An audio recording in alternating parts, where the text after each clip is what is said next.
What's going on, guys? Gamers Goon here today. And obviously, if you clicked on this video, you know the situation we're going to be talking about. We're going to be talking about Damar Hamlin and what happened on Monday Night Football. Unfortunately, um, it was last week. At this point, it was last week.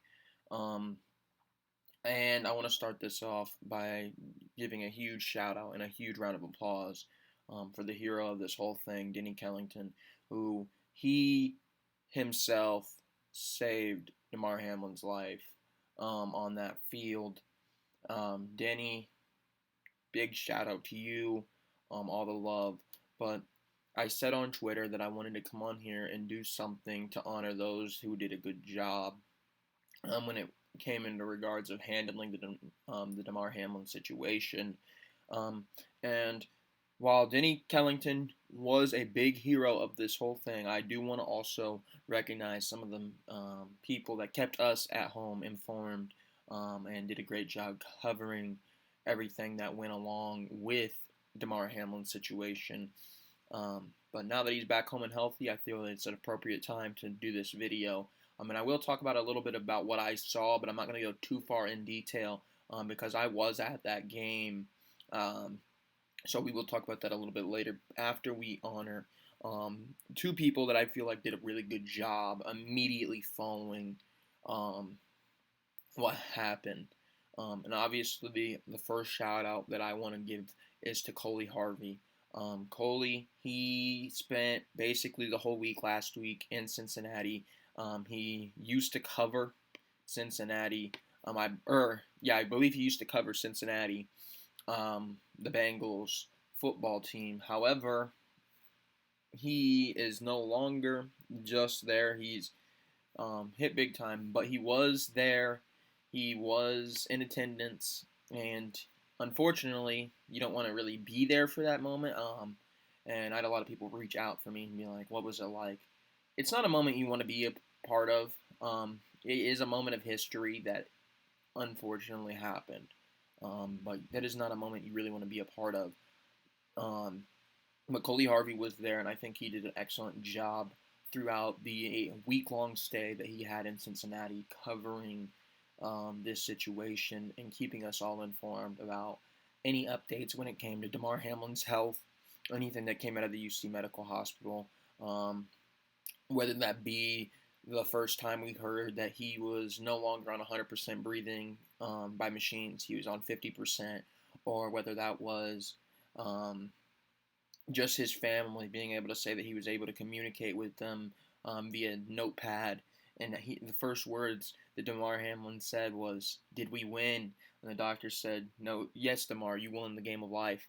Um, so there was a lot of beautiful sights, and it felt like for a whole week, the NFL community, everybody that was watching that game, everybody just there was no Bills fans, there was no Bengals fans. It was Damar Hamlin fans, and he really did unite everybody. We saw scenes at the hospital, outside the hospital, both Bengals and Bills fans going there and offering tributes, whether that is leaving roses, candlelight vigils. We had a bunch of signs made for Damar Hamlin that were set outside. And that happened immediately once they called the game. There were people from Cincinnati, people from Buffalo, both at the UC Medical Hospital the same night, just doing all they could to offer love to Damar and hopefully send good vibes his way.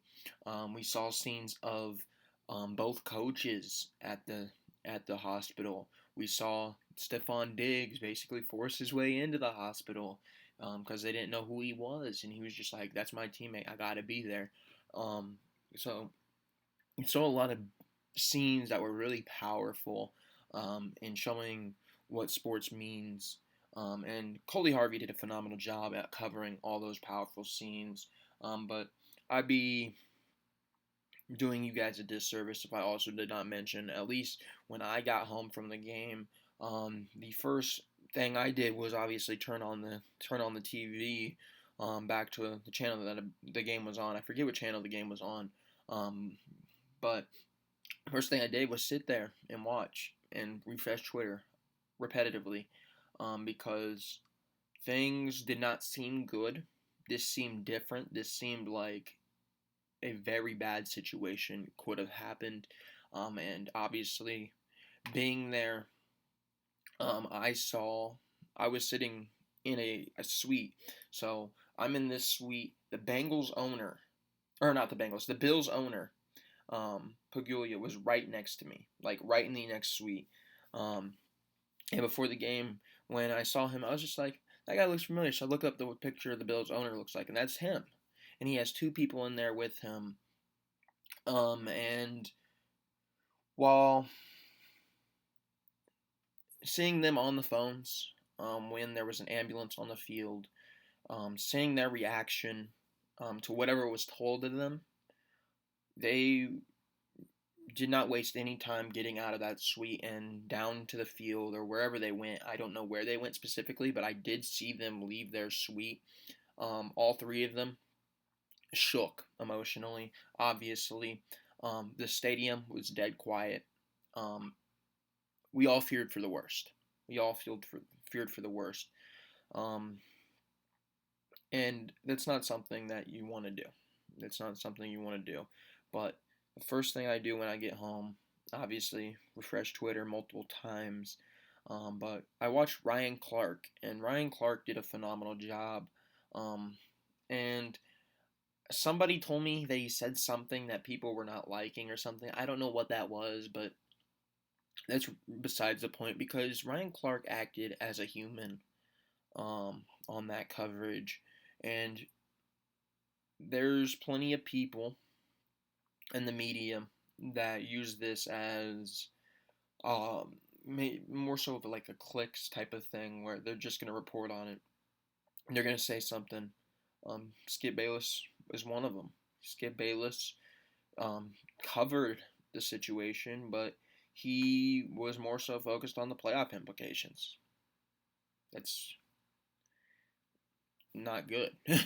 Shannon Sharp had to get on him, but Ryan Clark immediately, the first thing he's like, I've been in this situation where I've been in a hospital for weeks. I didn't know if I was gonna make it through. He acted with humanity. He acted as a human being, and I think that's a big thing that people forget when they're watching a football player. And I got to experience that firsthand this season in my own scenario. Um, I had breakfast with Spencer Webb the morning before he ended up sadly passing, and I was obviously part of the Oregon football team on there. I was an intern for their staff this year, so I got to see what that looked like, having a teammate down, and that's not good. That's not a good feeling. Yeah, I know that people make it into, well, they can rally around their teammate and do it for their teammate. It's hard. It really is hard to do that because whether you like it or not, the team has to treat it the same way that a guy like Skip Bayless treated it. You have the moment, the day, the 2 days, whatever it might be that your coach lets you have off. But at the end of the day, you still got to go play. At the end of the day, you're still expected to fulfill your requirements, and this is going to be even bigger on the NFL scale. In college, you're still required to fulfill your scholarship requirements. In the NFL, you're still required to fill your contractual agreements, and there's really no time for grief in the season, and that is something that was hard because you just move on so quickly without really that time to grieve, and that is not a feeling you want or wish upon any team, any specific individual, or anything like that. You want to. I feel like seeing that firsthand makes you really just understand how much it really does affect a team, how much it affects the staff, how much it affects everybody involved that knew them. Um, these people that are in the NFL, whether or not they're Tom Brady, whether or not they're Damar Hamlin, it does not matter. At the end of the day, they're human beings. They're not characters. They're not fake people. They're not a figment of your imagination. They're like you and me, regardless. They might be more famous than you and me, but at the end of the day, they're the same. At the end of the day, they're the exact same. I was around NFL players this year that are going to get drafted in this year's class, and they were able to talk to me as a human. There was no ego. Even if there is an ego with anybody, it doesn't change the fact that they're still human. They still have relationships with people like you and me. You might not be able to understand that and realize that from sitting at your house. You might think, oh, well, something bad happened. But these are real people. This is no different than if you were to lose a brother. That could have been somebody's brother. This was, if you're a parent, this could have been your son. And some people wanted to make this out to be a joke. Some people, and I don't really want to acknowledge the bad, but I kind of have to because it really affected me going through this whole process. Is I would refresh Twitter and there'd be people making fun of it, being like, it's sad that they reported that he passed away. Those aren't funny. Those aren't things that are funny. Those aren't things that you joke about. Imagine if the scenario is flipped. Imagine, regardless of news coverage or whatever, imagine if the scenario is flipped. What if they're telling you that your dad died, but he didn't die yet? What if they tell you that your wife died, but she didn't die yet? It's not funny. It's not funny. And people that use this situation to be negative, to try to get clicks, to try to do whatever, they should be ashamed. This was not a scenario that you should joke about. Last Monday, we saw a dude revived on the field by Denny Kellington, and that needs to be at the forefront of everybody's minds, not how we can make this into a story. That is exactly why I did not want to do a story on this until we knew that Damar Hamlin was out of critical condition and he was at least back in Buffalo. And that is the news we got, and now it makes an appropriate time for me to cover this. I don't want the clicks. I don't care about the clicks, personally.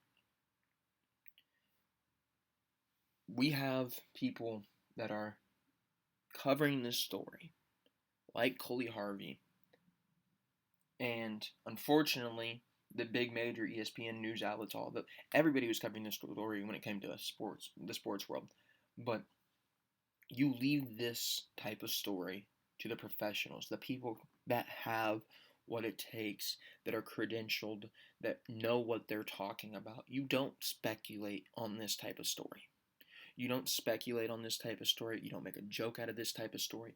You don't do any of that. You let the professionals handle it.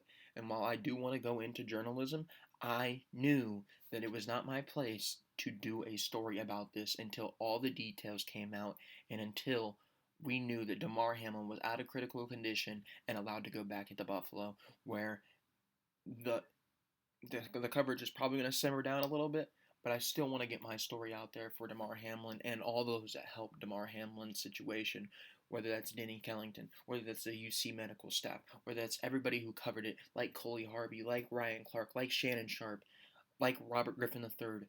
There's a lot of people that acted with humanity, and I think those people deserve to be honored. Because while there were a lot of people that acted with humanity, on the other side of things, there were people that treated this as if it was for clicks, treated this as if it was not an actual person, and that it did not matter nearly as much as it actually did. I hate to break it to you. Like I said, Damar Hamlin, whether or not you're watching him on TV, whether you're in the arena, it doesn't matter. And this goes for every single athlete that you know. Yes, they might be more famous than you, but they are still human beings.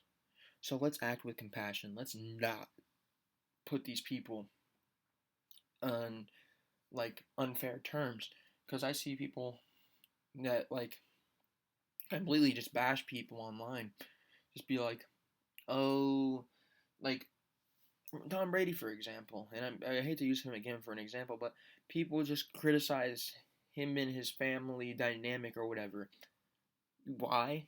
It's not your place to speak on. It's not your place to speak on.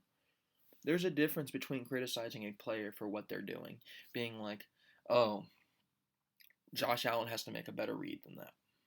Sure. And then there's going the next step and taking it a level personally and being like, well, Patrick Mahomes' girlfriend or wife or whatever. There's a difference between criticizing and being a jackass. And some people took this opportunity to be the latter.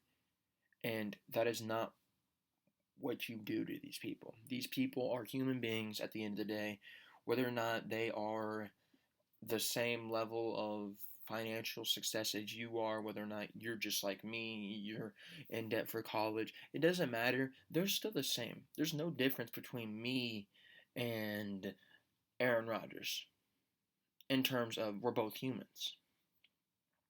Financially, there might be, but there's no difference between them. There's none. So, I want you to reflect on this little video that I'm making. And if you're one of those people that use this situation as a means to gain followers, as a means to crack a joke, as a means for any of that, I want you to rethink it. I want you to rethink it and think, what would you have felt if somebody made a joke out of somebody you knew? I want you to rethink it and think about how much this might actually affect the Buffalo Bills. You have somebody that people look at as a brother. You have like Dane Jackson. They both went to college together. How does this affect him? How does this affect Stephon Diggs? How does this affect Tre'Davious White? All these people that people wanted to make fun of for showing humanity, how did they affect them? You're making fun of them because they were crying on a football field. That's real emotion. That's being a human. It's no different if you were to lose a friend. So next time before you start speaking, maybe you should think about it. And I'm going to leave it at that. Like I said, personally, I want to use this video to teach people a lesson. If you covered it, like a Coley Harvey, like a Ryan Clark, like a RG3, like a Shannon Sharp, and you put humanity first, you did the right thing. You are a perfect example of how journalists, how reporters, how on-air personalities are supposed to act in an unfortunate situation. If you use this like a Skip Bayless did, you should be ashamed. You should be ashamed, straight up. You should just be ashamed. But most importantly, the medical staff that was handling Damar Hamilton, Damar Hamlin, and Denny Kellington, the guy that literally revived Damar. I want to put this out there that you are greatly appreciated. You are greatly, greatly, greatly, greatly, greatly appreciated, because that moment on that field left me questioning everything. I've seen a lot of crazy things happen in football, but I've never been there to see that happen. And I think everybody in that stadium was the exact same. Usually, after a game, you go outside the arena and everybody's clamoring, everybody's happy, everybody's either mad. It doesn't matter, but everybody was leaving that arena and not a peep. Nobody wanted to speak, and everybody knew that this was serious. Everybody knew that something bad did happen. We were just hoping for the best case scenario, which thankfully it happened. The best case scenario did happen. Damar Hamlin did make it back to Buffalo. He did go out of critical care, and he is hopefully on a road to great recovery. And it might be too soon to say whether or not he'll be able to play football again, but I hope he will find his way back onto a field, whether or not that's as a player, as a coach, or even as like an ambassador for the Buffalo Bills. I think his story definitely deserves to be told from his perspective, because this was a situation that we haven't seen before. This is a situation that, um, like I said, brought everybody together. And I'm going to leave it at that. So, Damar, I hope you and pray that you have a fantastic recovery. Um, the prayers for you will not stop coming until we know that you are fully healthy and fully back and going. No more, like, just like your old self. But we thank you for putting your body on the line, and I think that doesn't get recognized enough when it comes to football. Everybody does put their lives on the line. We might not say that every time. We'll more so say they're putting their bodies on the line. But yes, bad things can happen when you play football.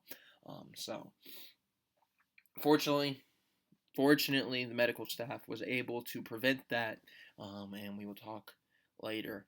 But Damar Hamlin, I'm happy that you are healthy, at least enough to get out of critical condition and make your way back to Buffalo. And I wish you and your family all the love and support on your road to recovery.